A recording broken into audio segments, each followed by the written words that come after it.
Most people don't realize how much their personal information is being bought and sold every day. Data brokers are making billions, pulling details about you from public records and the internet, and then packaging and selling it, usually without your consent. That's how your information lands in the hands of scammers, spammers, even stalkers. It's why you get endless robocalls and why ads seem to follow you everywhere. That's where Aura comes in. Aura actively removes your data from broker sites and keeps it off. They also instantly alert you if your information shows up in a breach or on the dark web. But Aura goes beyond data protection. With one app, you get a VPN, antivirus, password manager, spam call protection, dark web monitoring, and even up to $5 million in identity theft insurance. All backed by 24/7 US-based fraud support. Other companies might sell just credit monitoring or just a VPN. Aura gives you all of it, together, at the same price competitors charge for just one service. Start your free trial today at aura.com/remove. Protect yourself now at aura.com/remove. It's time for a game whose simple mention strikes fear and anxiety into all 90s console players. A game so ruthless, so brutal, that few have ever even reached the third level. A game so nefarious and cruel that its difficulty lives in the annals of history of gaming. Dark Souls, Elden Ring, Cuphead, luxuries. Welcome to The Lion King for Sega Genesis. Sure, it's a Disney game that only has 10 levels. Have any of you ever gotten to the latter half of them? Why would Disney make a game this hard? Was it by accident? Or were the developers this evil? I mean, after all, how hard can it be to jump from tail to tail on hippopotamuses? Surely, riding an ostrich would be fun. Oh look, a pretty waterfall with logs coming down. No! Welcome to the land of frustration and rage quitting. Population U.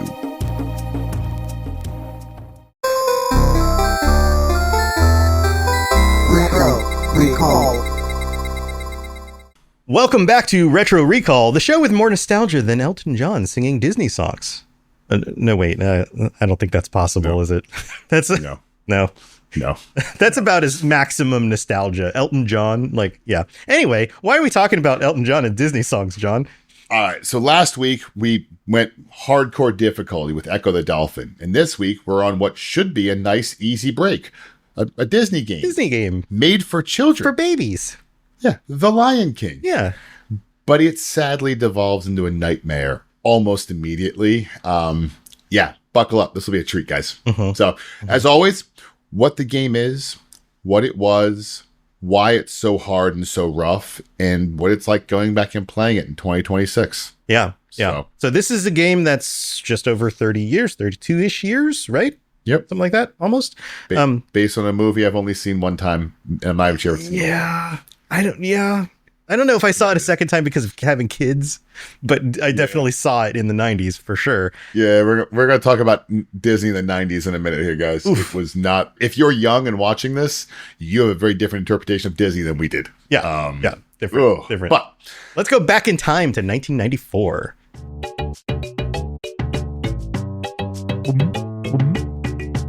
Game was released November 4th, 1994 for both Sega Genesis and Nintendo. Tonight, we're just doing the Genesis version because that's actually the harder one. Don't ask me why. Ton of buzz around it and its release, so it sold very well. It was a Disney game, and it was sold to families, which is messed up because it means a lot of parents and older siblings found themselves trying to help said children with the game that even they didn't have the skill to beat. Right. And to make it funnier to me, 4.5 million copies were sold. So that means if you're a millennial and you had a Sega Genesis, there's a decent chance you had this game. Yeah. Plus, it was on both consoles, Super Nintendo and Genesis. Yep. So that's the numbers are even higher. It gets pretty far out there. And the reviews for the game were largely mixed. The game was pretty, but too hard. Yeah, that's the best way to explain. Right. And we'll get into more of those details in a little bit, but let's go back in time and talk about music and movies and stuff. Yeah, we're going to do the quick bit easy. All right, the most popular song in the country was, it's a Philadelphia special, I'll Make Love to You by Boyz II Men. Neat. Awkward. It's my official thing. Awkward. Because 1994 is one of the greatest years for punk, metal, and independent music of all time. This year gave us Green Day's Dookie, which is their debut, big hit album. Smash by Offspring, which I will talk more about in a second. Let's Go by Rancid, Punk and Drublic by NoFX, Blink-182's first real album, Buddha, Stranger Than Fiction from Bad Religion, Same Old Tunes, Millencolin, Weezer's self-titled.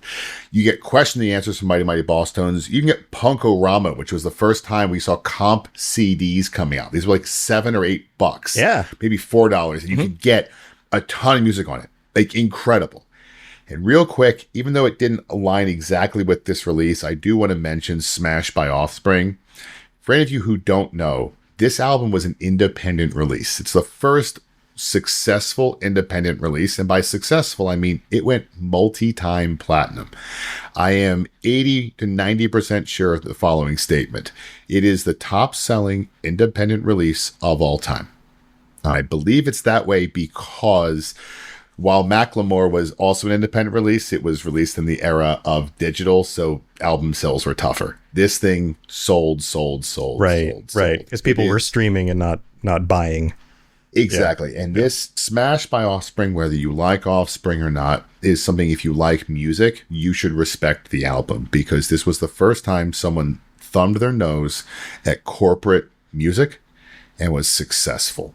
Right. In specifically this way, during this era when you needed a record label to get it on the radio and all of that. Exactly. Yeah. They found a way, and it is an amazing album for that reason. I also like it, but if you don't, you should at least respect it. The multiple radio hits, like, it was all over the place. Yeah. Yeah. Also in heavy metal, good year. You get This Toilet Earth by Gwar. We know I'm going to comment on Gwar. Yep. Burn My Eyes by Machine Head, which is probably I would argue their only good album, but I'll get flamed for that. Then you get Korn's debut album. I actually saw them in concert, I think right around this year on their debut album. Divine Intervention by Slayer, Super Unknown by Soundgarden, Far Beyond Driven by Pantera. I mean, this is a crazy year of I would say non-mainstream music. Right. No one knows why 94 worked this way. Right. 94 basically launched skater punk. It was everything exploded. Well, I think it was the thing like where grunge kind of paved the way, and then you had a lot of the radio stations, a lot of the labels realized that forms of alternative rock could actually sell. And so they started signing more metal bands and punk bands and alternative rock bands and whatever. And that's what we get. This is the mid 90s. This is how it worked out. I also forgot to mention this is also the year Kurt Cobain died. And so, which is true. Part of, I think, to what you just mentioned, because as soon as you said it, I'm like, oh yeah, that's also was the transition, because it was Kurt Cobain's death. It wasn't necessarily the death of grunge, but that was the most popular, biggest band in grunge just stopped existing. Right. Pearl Jam are good, but Pearl Jam weren't quite grunge. Well, they were Pacific Northwest. Yeah, grunge is a weird label. We could get into this, but even bands like Soundgarden and Pearl Jam, they all started to kind of diversify their sound a bit from this point moving forward. Exactly. And Nirvana technically wasn't even around anymore, so they never had the opportunity to do that. So we didn't know where that would have evolved to. Right. But a great year for music. And I personally was 15 years old, picked up a guitar and started learning to play. So I was learning Nirvana songs and some of these punk bands and Weezer and this kind of stuff, and playing with my friends and writing my own stuff. So this was really when I came into my own from as a teenager, really identifying with this in more than just I listened to it sort of way. In a, I put the stickers on my guitar sort of way, that kind of thing. No, I believe you. It's awesome. Yeah. I said 94 is a great year. Movies wise, we've actually covered some of this before, so I'm not going to do all of them, but we get a couple I want to focus on around the November timeframe. First is Stargate, which is a truly iconic movie. Yeah. It was excellent. The SG-1 spinoff with MacGyver is okay. It's all right. But I do recommend people don't go rewatch it. Episodes, sure. But it's one of these things I talk about in the 40K Lorecast a lot, that some of this stuff is best not rewatched. Right. That's what I was saying. It was good for its time. Yes. I'll be honest, a lot of the Star Trek is this way too. You go back and rewatch Star Trek Next Generation, you're like, oh, this sucked. Like, oh, but it didn't. It's just compared to now. Yeah. But certain parts still hold up. They can still tell a consistent story throughout the episode and that kind of thing. But a lot of it is of its time, for sure. Fun story, though. The throwback to our first ever episode, the same day that The Lion King was released, was when Double Dragon, the movie, was released. Oh, wow. It did not do very well at the box office. No. Spoiler alert. Nope. And I understand why. Despite starring the main host of Iron Chef. Yeah, right. It's a side note for different. Yep. Go back and check that episode out. Yeah, we talk about that. Let's get to the Lion King, though.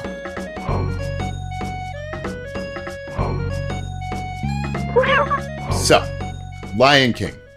It's a Disney game. Yeah. Video games being attached to movies was not new, but Disney in the 90s is a behemoth.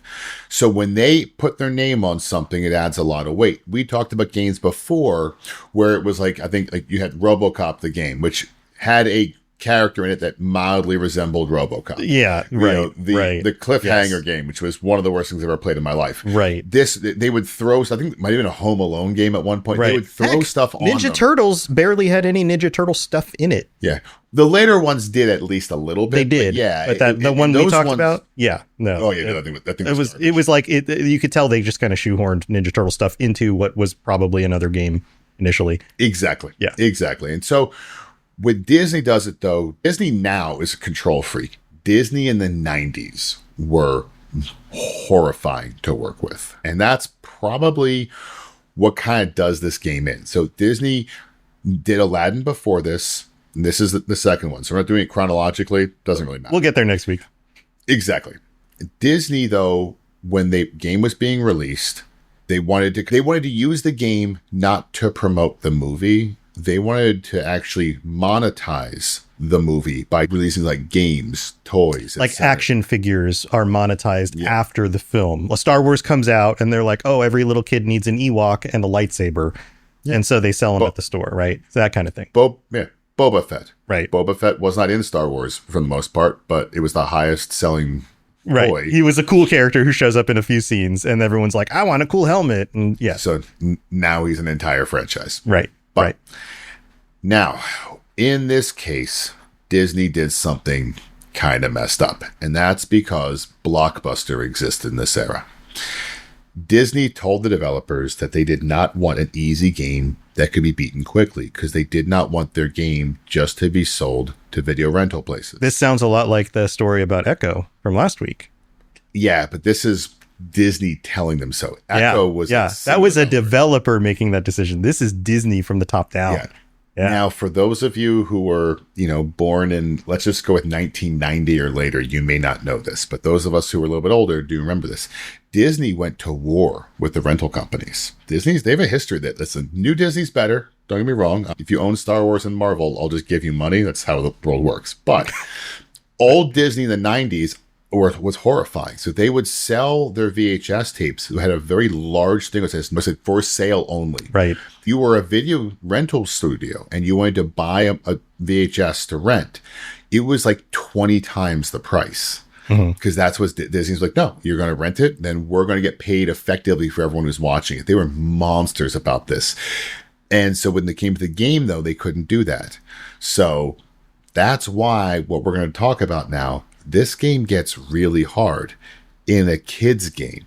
Right. Which is kind of messed up. So let's get into it because, toot, toot, toot. Here comes the PTSD, guys. This game sucks to play. Oh, yeah. Okay. So, this is part of our difficult games block for a reason because, this has given me PTSD of some of the things. We're going to get into it. But where do you want to start, John? All right. So I'm going to start with some honesty. I didn't like Disney. I still don't like Fantasia. I do not care. Mickey Mouse. Just do not care. Disney Park. I was born in 1981, so I never saw The Lion King in theaters. I was too old to give a crap about it, and my younger brother's almost a decade younger than me, so I missed a lot of this stuff. This is a game I played either at a friend's house or on a rental, and I remember it sucked because I couldn't beat any of it. So, yeah, I never played this because, I was 15. I was too old. This was not appealing to me at the time. Yeah. And I'm going to tell you guys, we're going to cover it in depth. I made it to level 2 on this game before I rage quit. And I had to like long rage quit, not slight walk away. Yeah. No. This was like, I'm out. I had a very similar experience the first time I played, and I was like, done. And I left the game and I didn't play anymore that day, and I had to come back the next day. I was like, I'm not doing this right now. Nope.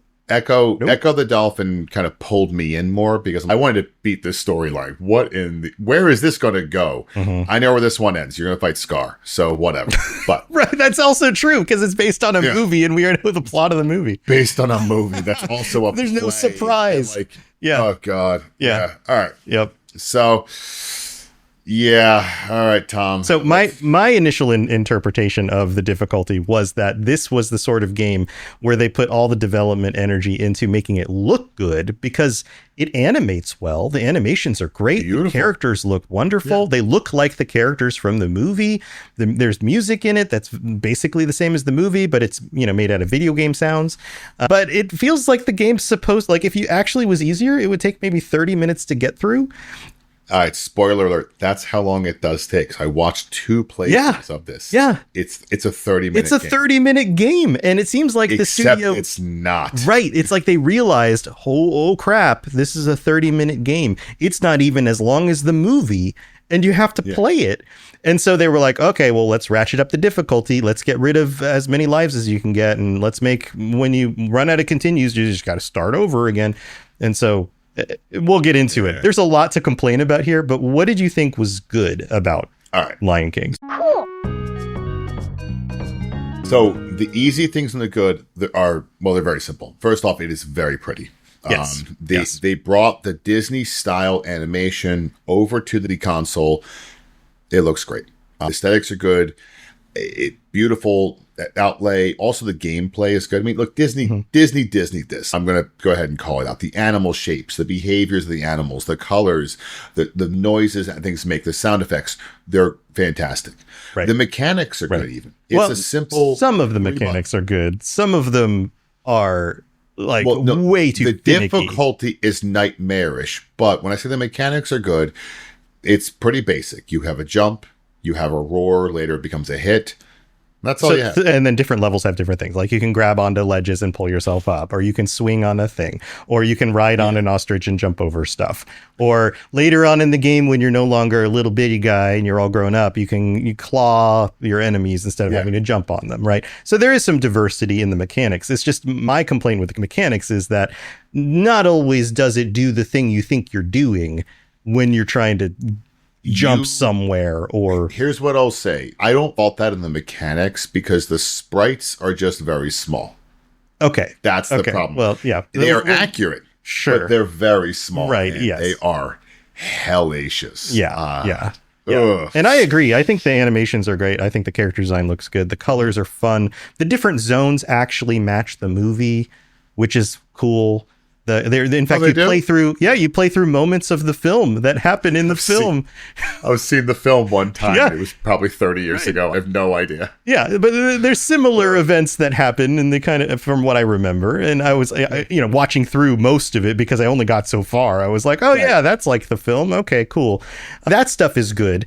But outside of that, is there anything else on this list? I will say the music. I have to give him credit. The score is very good. Even though the music in level 2 is burned into my brain. Because I spent 90 minutes trying to beat that level. And had to walk away, come back, try again. Yeah. But that song might be in my brain for the next year. Yeah, I think both of us can't wait to be king.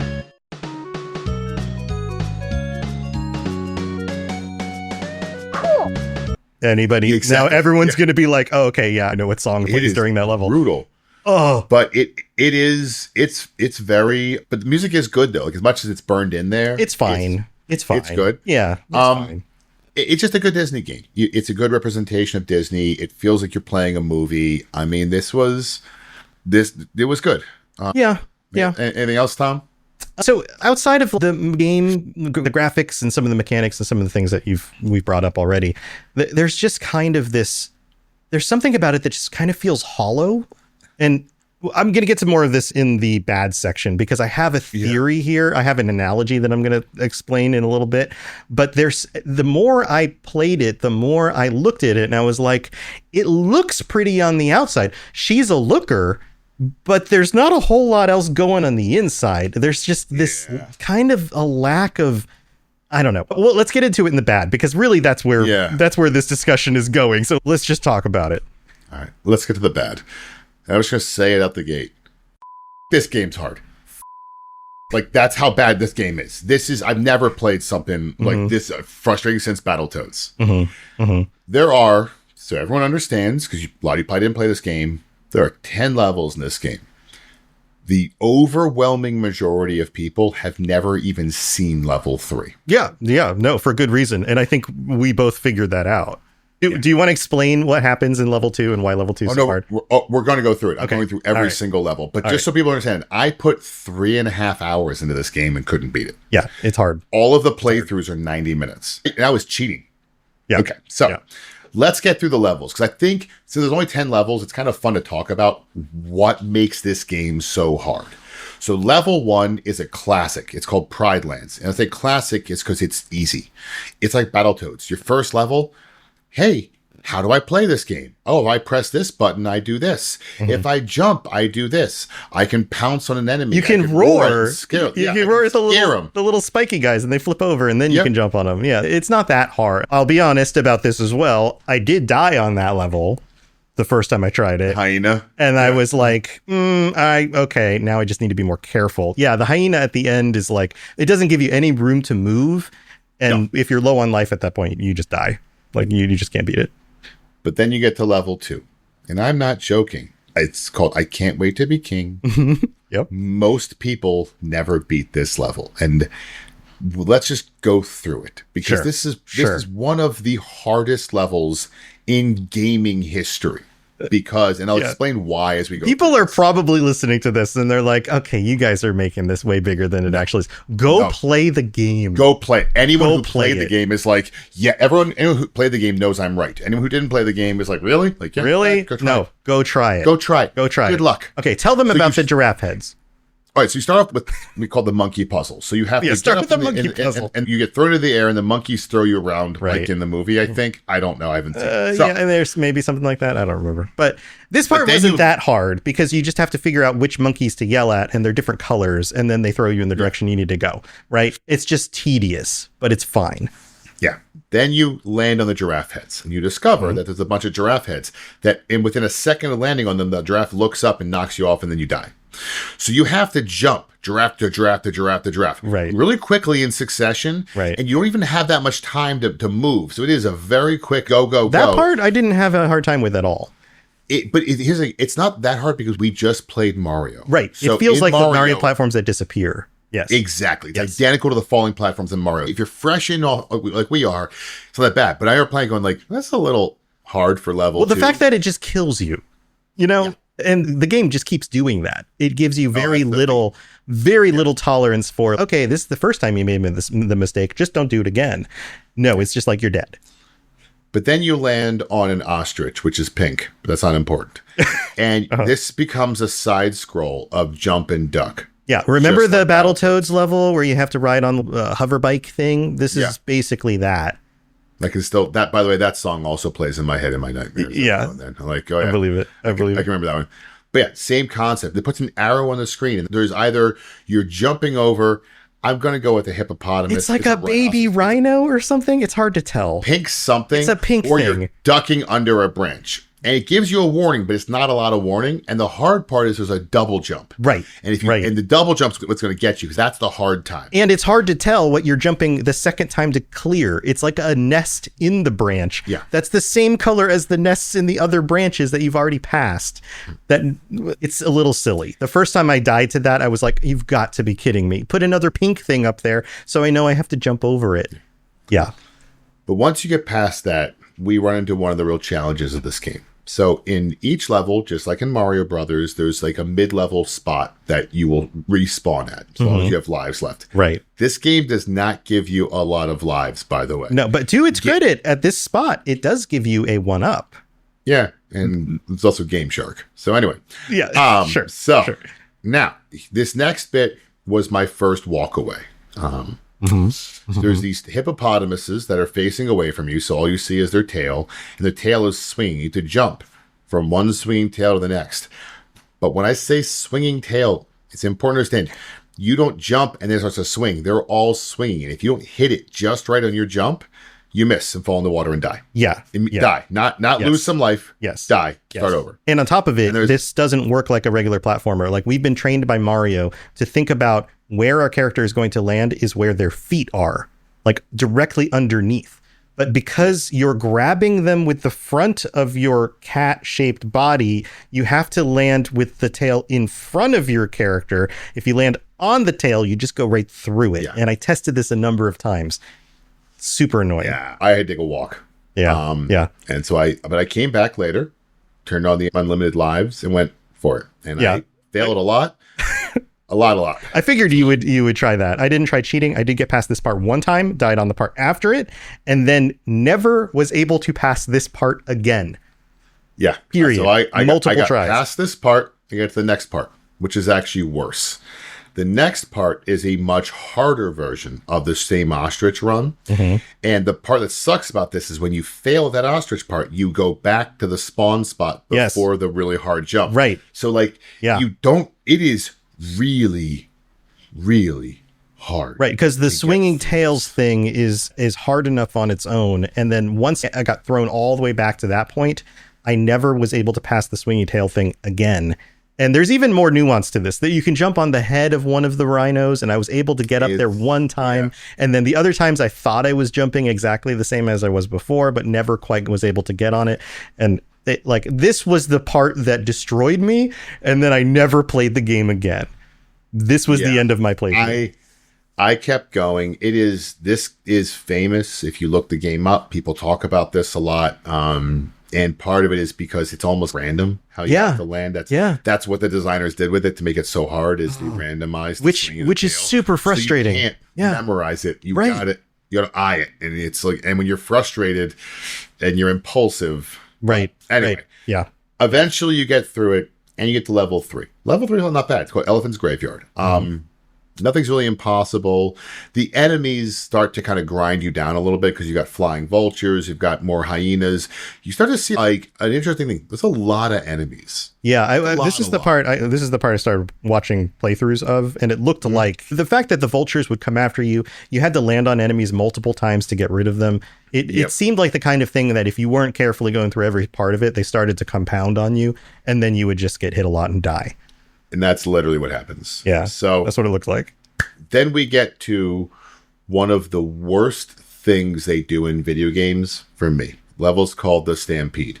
So this is now a mission where you're running kind of towards the camera. Right, toward the camera. Not away from the camera, toward the camera. Toward the camera. So you have to move with wildebeests chasing. So there's a stampede. You have to move side to side to avoid the wildebeests. I quit here not because of the wildebeests, because there are things that you're running into. You have to jump over. You don't get a lot of warning. Right. You had a little blinky symbol for the rock. It's kind of like in Battletoads where they blink the thing that's about to come, and then you have to jump over it. And the timing on that's got to be tough. I mean, it was not fun. So I walked away, took the dog for a walk, made a cocktail, came back again. We're doing this. All right. So now we get to level 5, Simba's Exile. This is, again, the every other level thing continues. Not so bad, except for the rock boulders that are falling at you, being thrown at you. I don't really know why it's doing it. The timing of them is, again, random. What makes this game unique is a lot of the stuff that your enemies do to you, or the stuff you have to do, is actually somewhat randomized, which throws you off a little bit. You can't just, okay, I got it timed and go. You memorize the pattern. Attention. And then we get to the level I affectionately called Stupid Waterfalls. Right. It's technically called Hakuna Matata. Right. But my description's better. Yeah, it's the part of the film where he goes away into the jungle or whatever. Yeah, this level was hell. Yeah. Absolute hell. Enemies get a lot quicker, and then there's bits you slide down. Yeah, there's like little waterfalls you slide on. Which is these little slopes you don't have very much control over. But then you get to this bit where there's a waterfall with logs in it. So the game Frogger, you have to jump. Is it Hubert? Frogger. One of those. It is Frogger. Yeah. And you got to jump up, and it is, again, they're random. So your jumping is not easy, but maybe you grind it out and you get there.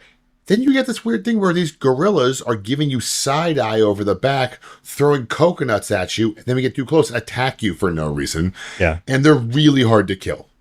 Yeah. Yeah. This part looked terrible. It was awful. But again, you get through it and you get to level 7, Simba's Destiny. Should be easy. It's an odd number. That's the way it's supposed to be. There are some monkeys, but now the monkeys throw stuff at you. There's also grossly too many enemies. You're now big, so now I can swipe. It's like the game becomes a brawler at this point. That's what it looked like, because now you're not jumping on things, you're big, and so you run up to like a jaguar and you just start clawing each other until one of you dies. Cool. That's just how it works. I will notice that one of the playthroughs I watched with this, I could tell the guy had unlimited health on. Oh yeah, yeah. I was watching his health bar and I was like, oh, look at that, you didn't die. Yeah. Looks like someone's in my world. Welcome to the team, buddy. Yeah. So then, but you do get through it. It's just a lot of fighting. The game's shifting. Then we get to the level called Be Prepared, or as I would call it, Ugh. Because now we've got lava and bats. This level is non-stop threats, and it just sucks. I bailed again. I had to walk. Because you have to ride a log in lava while bats attack you and try to knock you off it into the lava. But I came back. I'm going for it. It sounds like hell. It sounds like you were in hell. There's so much lava. There's falling rocks. It's just nonstop. But you get through it. There's some really weird bits because at one point the lava is shooting out of the ground. It comes down at you, but you get to the end of it. And then you get to level 9. So we're almost done. Now I'm excited. I'm going to beat this stupid thing. So Simba's Return. All right. That's it. I'm not quitting. This is a Disney game. I'm beating it. And this is a level where you randomly have to go through teleporting caves, take you all around the map. I don't remember that part of the movie. Yeah. So in 2026, I'll be honest, this wasn't that hard because I have a map. In 1994, this would have been hell. Yeah. Because you have no idea which one to go through, how to get there. And every time you go through something, there's enemies spawning. Yeah. And too many of them. Ton of enemies, too. Yeah. This looked real bad. It's a button mash from hell. So there we go. I've done it. Level 10. Pride Rock. Is the enemy going to be Scar? Yeah, obviously. Right. And it's just like a big final boss fight, right? Nothing else happens. You just fight Scar and then, that's not. You got to fight him a bunch of times. You fight him and he runs away. Yeah. And then this becomes like Mega Man 2. It couldn't be just that easy, right? You couldn't just fight a big boss. No. Now he's a freaking coward. He runs away and then he comes up a second time and then, you've got to climb, you got to jump, there's many boss fights, there's all this stuff. And then you get the final fight with Scar. It's hard. Legitimately hard. So yeah, this game. There's no reason for this. This didn't need to exist like this. This could have been so much nicer. You know what they could have done is just design longer levels that were less difficult in order to make the game longer.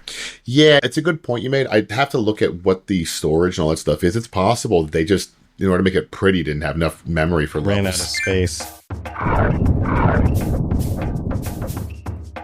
Yeah, it's okay. So here's my perspective on it. I definitely got the flashbacks a few times. In fact, Battletoads wasn't the only flashback. Earthworm Jim as well. The fact that there are times where it prioritizes the animation and the graphics to the detriment of moving through the levels is a problem. I also felt like the game oftentimes is too zoomed in. It's as if it's not super zoomed in, but enough so that there were moments where I would be jumping and feeling like I want to move more quickly than I should. And then every time I did that, I was punished because I couldn't see where I was going to end up. I could see that. Yeah, I could see that.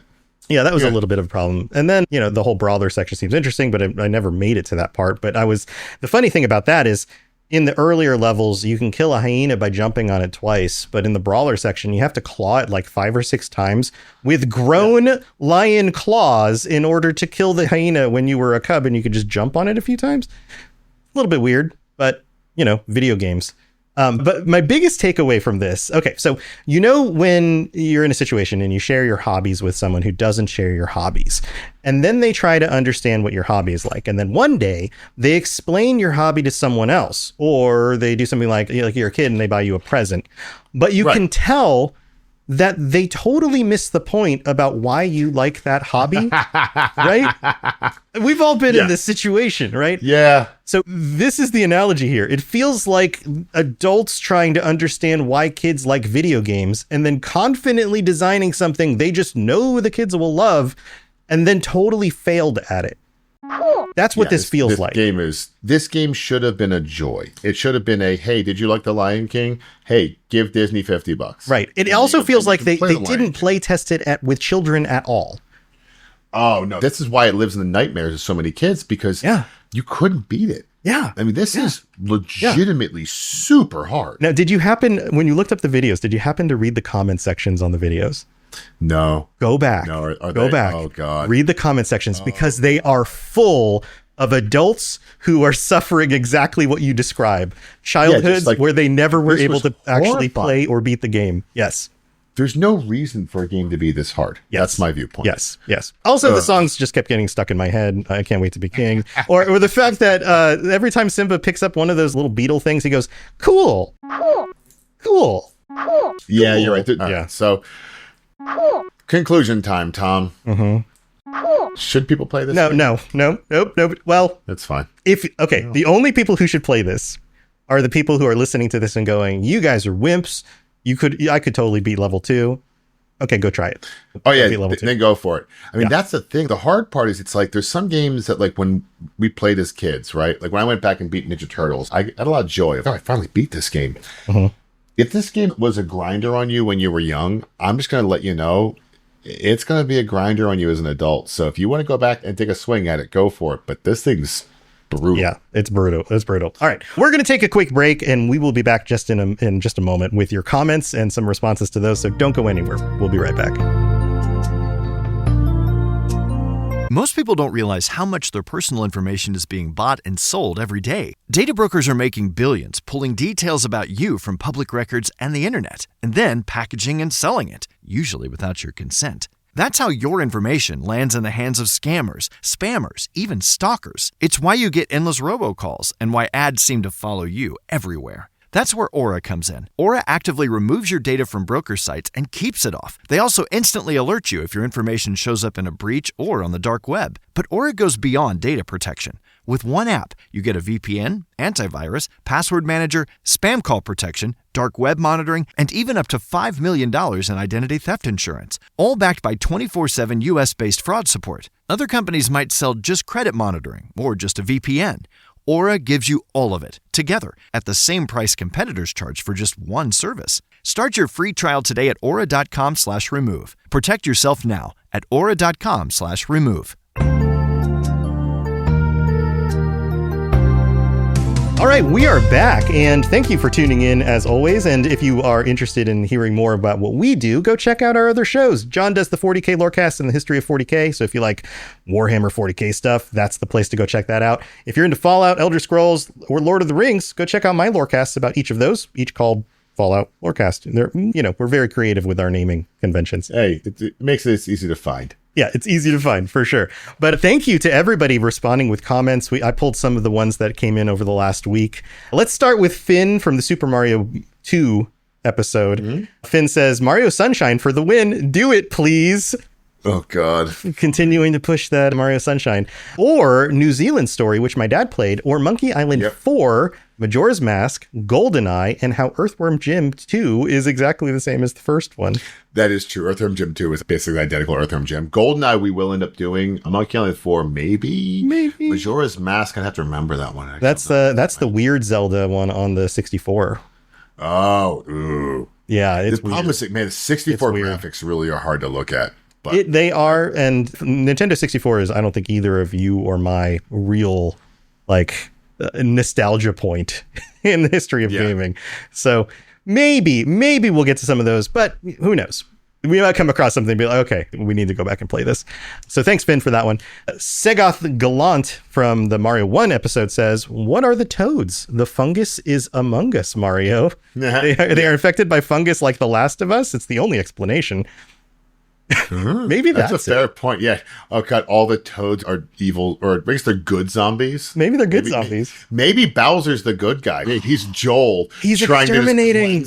Oh. he's coming through trying to cleanse it, and the princess is only one immune to the fungal infection. Right. So he's going to take her to Colorado, Utah. But thanks, Segoff. Super Mario 2 episode Jerky Time says, looking forward to Super Mario World. The last time I thoroughly enjoyed a Mario game. Would love more SNES or PS1 RPGs. Chrono Trigger. Yeah. Or Breath of Fire for sure. Great job on these, though, guys. Keep it up. Yeah, Chrono Trigger is a great game. Yeah, we'll do some RPGs, hardcore RPGs soon. But I agree, yeah. Yeah, somebody else mentioned Chrono Trigger said that they were concerned that we haven't brought that up yet. But that's not it. We haven't ruled that out by any means. I don't know if somebody's misinterpreting something, but yeah, we're not done. I'll call it right now. Chrono Trigger and something of Maya. Secret of Maya. Secrets of Maya. Those are both going to get played. Those are exceptional games. They're just longer, so they're just exceptional. We're not going anywhere, guys. We're knocking out one game a week, so we can only get through so much so fast. But yeah, they're on the list for sure. Yeah, because Chrono Trigger was a Square Enix game, so it actually looks it's got some homages to Final Fantasy Tactics because it obviously predates it because it's Square Enix. Yeah.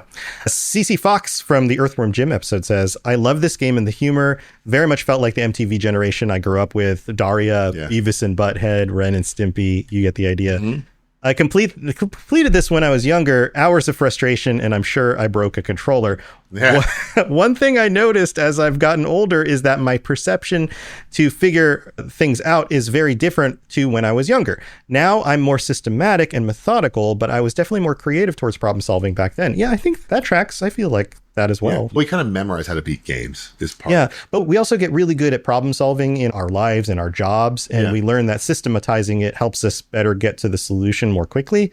But you're right, we are less creative in that way because we're less kind of random about the way we do it. So interesting point. Teddy on the Mario 2 episode says, yes, I need John to play Battlespire ASAP, LOL. I've never played it. Yeah, Battlespire. To go through it. Oh, it's a rough one. It was like one of those spin-off Elder Scrolls games. It gets real weird. You're in a wizard tower that goes to a realm of oblivion, and there's even some of the pixelated Lady Daedra need to be wearing clothing, but they aren't. That's what this game is. One of those. But it's not. It's a moment of that PC time where these developers realized that the PC audience in the late 90s was mostly grown adult men. And so they were leaning more into that. So it is a little edgy, but it's also really odd and difficult and kind of obtuse. So it's a weird one. But thanks for the recommendation, Teddy.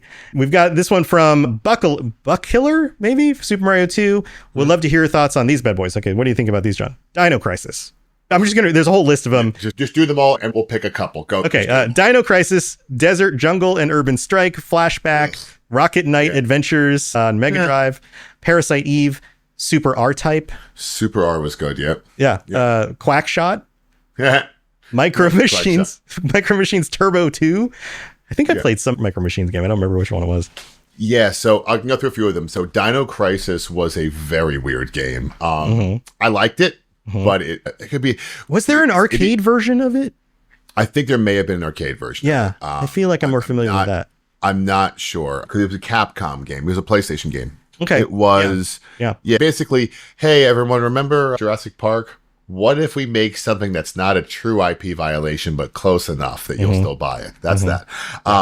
The Desert, Jungle, and Urban Strike, you're a helicopter just attacking things. It's actually a fun game. I don't know off the top of my head. Yeah, it might be a Mega Drive name. Sometimes the names are different depending on when they release, where they release. Rocket Knight was a weird game. Yes. It was like Sonic the Hedgehog meets... It's like a dog in a knight's outfit or something. Yeah, it was good. Parasite Eve was very good, but that's one of those games. It's a series of styles I don't really play. It's that kind of shooter. Yeah. Quackshot. I love Quackshot. I don't know if I know Quackshot. It's Donald Duck or whatever. DuckTales. Oh, it's a DuckTale. It's the DuckTales. It's a DuckTales game. Yeah. Fun. That one's good. That's super fun. How did I miss this? I totally... probably because it was on the Genesis and the Mega Drive. I didn't have it. Quackshot was good, Quackshot was fun. And then Micro Machines Turbo and Super Type R were racing games. Super Type R was actually pretty good. Wasn't Super R-Type a shooter? It was like a space... I think it was a spaceship shooter game. Oh, that's Super R-Type. I'm mixing it up with a different game. Yeah, there's a few different racer games that have like Super... or type something. That's what I'm mixing it up with. That's right. This is the one where it's It's a shmup. It's a shoot 'em up. It's like a... It's an evolution of the old arcade game where you went through on a plane. Those are good games. And that's going to be fair. That's why we're doing this cast. It is really fun to go back through and dig into. As you guys have seen, we're like trying to find themes to play with for a bit. Yeah. Makes it easier for us to play through. It also, doesn't feel as random. Or torturous. These last 2 weeks have been really rough. It's all right. We got 2 to go, but make it through. Buckkiller also said, anything you guys can think of, this and 40K Lorecast with Old Man Brad are the only podcasts I listen to, and they're simply awesome. Sweet. Keep up awesome work. 42 years old here and loving the older content. Well, thanks so much. Yeah. All right. The Scott Hill from Super Mario episode says, I'm sorry, but Arnold's best action movie. He has some beef with your Arnold opinions. Okay. Arnold's best action movie in the 80s is neither Commando nor Terminator, which is better than Commando. It's one of the best thrillers ever made, basically a relentless horror movie, while Commando is just a slightly more self-aware Rambo movie. Fun, but no Lethal Weapon or Die Hard. No. Ooh, all right, we're going. This is hot. No, Arnold's best action movie of the 80s is Predator. What makes it great? It takes something like Commando, flips it on his head. Arnold has to earn that victory, and without God, all right, so here's the thing. I am not going to besmirch Predator because I have a soul. You cannot besmirch Predator. I just like Commando because I think it's more 80s and it's over the top. Predator is like Running Man. Running Man's a legitimately good film. The plot's good. Predator, all right, maybe the plot's a little bit loopy, but it's a very good film. You've got actual suspense, a lot of undercurrent of narrative. A little bit of horror in it, yeah. Yeah, that's better. Commando is the most 80s thing you can imagine. Because at one point, when they're fighting, of course, there's a topless woman while they're fighting. There are people in suit jackets that only go halfway down their forearms. Yeah. It is... the whole thing where he kills the guy in the airplane and tells the stewardess, don't bother him, he's very sleepy. Like, somehow that would work. Right. This entire film. It's just tropes. And that's why I love Commando, because it's pure tropes nonstop the whole way through. Yeah. Is it the best action? No, Predator's got better action, but of his action films, it felt the most 80s. That was my argument. Yeah. But honestly, Scott Hill... It really depends on your angle. You're not wrong. Yeah. But Scott Hill's not wrong here. His comment on Predator, if you were to say to me, no, Predator's better, I would fight you for maybe a few minutes and probably would capitulate. Yeah, it really comes down to what you're valuing and how you're framing the argument. Really, it really does. Well, yeah, so thanks for that one, Scott. Let's see. Let's go to Sagoth Gallant has another one from Mario Brothers 2. I always thought Mario 2 was just another section of the Mario world, so it was not any more weird than Pipes and Plumbers. The gameplay change I chalked up to the devs trying something new. That said, I agree. It was not my favorite. Love the show. Yeah. Yeah, it was a totally different game, and that's why. It's a very odd game.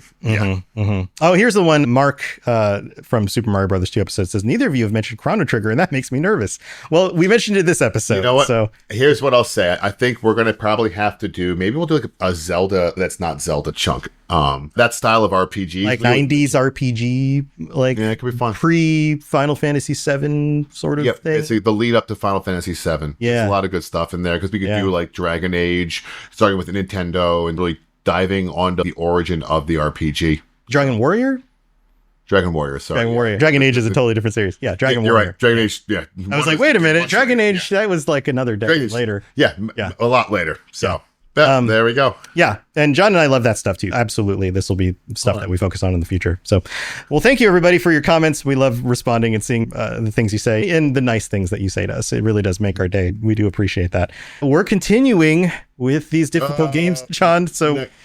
next week we're going to do Aladdin, which predates The Lion King, and the good news is it's technically not as hard as The Lion King. The bad news is it's not easy. Maybe this one's rough. You think they'd have learned their lesson from that one? Well, that was the problem. They doubled down. Yeah, that's what The Lion King was so brutal, because it was a double down in Aladdin, and then after that we're going to hit another game that's going to be like, wait, that one was hard. Yep. It's going to be good. Yep. It's going to be bad. So tune in next week, and Tom and I will give you guys our opinion on which was actually harder, Aladdin or The Lion King. It's an actual debate. Maybe at the end we should rank all 4 of them in the final episode from this for this bunch. We have to rank them based not just on difficulty, but on like would you want to play it? Because the difference is I actually liked Echo the Dolphin. I didn't really care for The Lion King, so it's kind of becomes a little bit tricky. Because Echo, I would keep trying, so I'm like, this need both of these. Yeah, no, I really haven't enjoyed either of these yet. We'll see. I have bad news for you, Tom. Unless you're a really big fan of Aladdin, you're about to have this again. I would go back. I know. I would play Battletoads again. I would play that again. But these games, not so much. Oh God, all this is so rough. It is rough. After this, we're gonna have to play like Kirby's Big Adventure, just for a nice, cleanser. Break. Yeah. Kirby is the sorbet of exactly. The that's what we need. Like, I need something. What can I beat in 30 minutes? Just be happy with myself. All right. Yeah. There you go. All right. Well, but until then, everybody. Yeah. See you guys next week. See ya. Recall. Robots Radio. Games, lore, stories, community. Just press play.